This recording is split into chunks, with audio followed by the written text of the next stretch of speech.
Hello everyone, నమస్తే. Welcome back to Shreyo studies.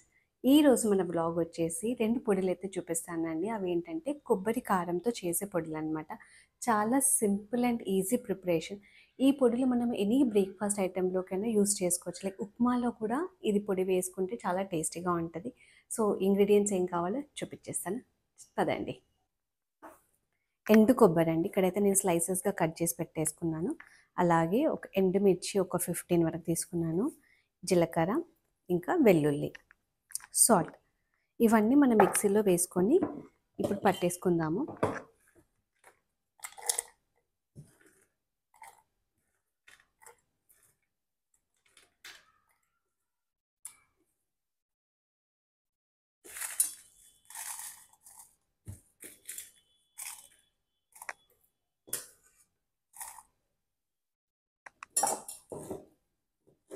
ఇదైతే నేను బరగ్గానే పట్టుకున్నానండి. మనం చట్నీ చేసుకునేటప్పుడు వాటర్ వేసుకొని అప్పుడు మనం స్మూత్ పేస్ట్ లాగా చేసుకోవచ్చు. ఇది ఇప్పుడు నేను ఒక గ్లాస్ కంటైనర్లో స్టోర్ చేసుకుంటాను. ఇది ఒక టైప్. సెకండ్ వన్ వచ్చేసి ఏంటంటే ఇంగ్రీడియంట్స్ మాత్రం అవే, ఎండు కొబ్బరి, అలాగే ఎల్లిపాయ, జీలకర్ర. ఇక్కడ ఎండుమిర్చి బదులు నేను ఏంటంటే రెడ్ చిల్లీ పౌడర్ యూస్ చేస్తున్నాను. ఇది ఏంటంటే టాపింగ్స్ లాగా మనకి. 2 పొడులైతే రెడీ అయిపోయాయి. ఒకటి వచ్చేసి ఏంటంటే ఎండుమిర్చి వేశాను. ఇంకో దాంట్లో ఏంటంటే రెడ్ చిల్లీ పౌడర్ వేశాను. ఇది మాత్రం పొడిలాగానే ఉంచుకుంటానండి. దీంట్లో ఏమి వాటర్ యాడ్ చేయను. ఎండుమిర్చి వేసిన దాంట్లో ఏంటంటే మనం చట్నీలాగా వాటర్ యాడ్ చేసి తాలింపు పెట్టుకోవచ్చు అనమాట. సో మనకేంటంటే ఎక్కువ రోజు నిల్వ ఉండాలంటే కొంచెం ఎక్కువ ఆయిల్ వేసి తాలింపు పెట్టుకోవాలి. అప్పటిదప్పుడు అంటే కొంచెం ఆయిల్ వేసినా సరిపోతుంది. ఇన్స్టంటే అనుకుంటాము, కానీ ముందైతే ఇవైతే పొడులైతే ప్రిపేర్ చేసుకోవాలి కదండి. ఎప్పుడైనా మనకి బ్రేక్ఫాస్ట్లోకి పల్లీ చట్నీ కానివ్వండి, ఇంకేదైనా చట్నీ చేసుకోవడానికి టైం లేనప్పుడు అప్పుడు ఇవి చాలా యూజ్ అవుతాయి, మనకి ఈజీగా అయిపోతాయి కదా. దీంట్లో నేను కొంచెం వాటర్ వేసుకొని స్మూత్గా ప్రిపేర్ చేసుకుంటాను. ఇక్కడ తాలింపులోకి నేనైతే శనగపప్పు అలాగే మినపప్పు తీసుకున్నాను.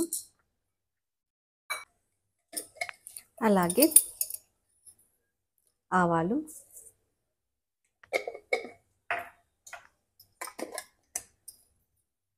జీలకర్ర,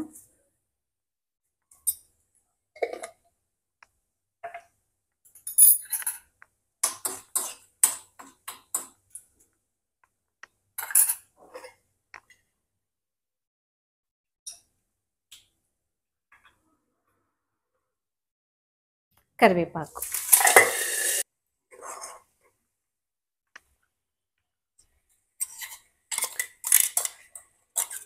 ఈ కొబ్బరి కార పొడి పేస్ట్ అయితే నేను ఇందులో వేసేసానండి.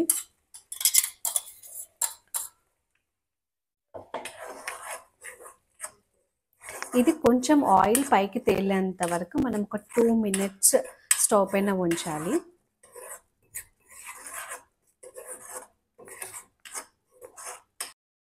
రెండు రకాల పొడితో, ఒకటైతే పౌడర్ లాగానే ఉంచేసాను, ఇంకోటి అయితే చట్నీ లాగా ప్రిపేర్ చేశాను కదా.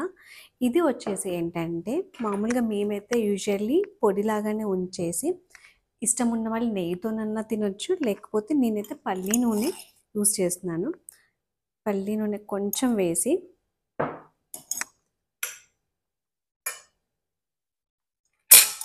టాపింగ్స్ లాగన్నా వేసుకోవచ్చండి ఇడ్లీ పైన.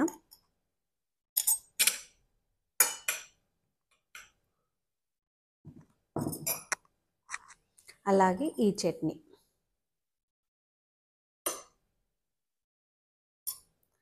మన ఇడ్లీ కూడా రెడీ అయిపోయింది ఈ లోపల.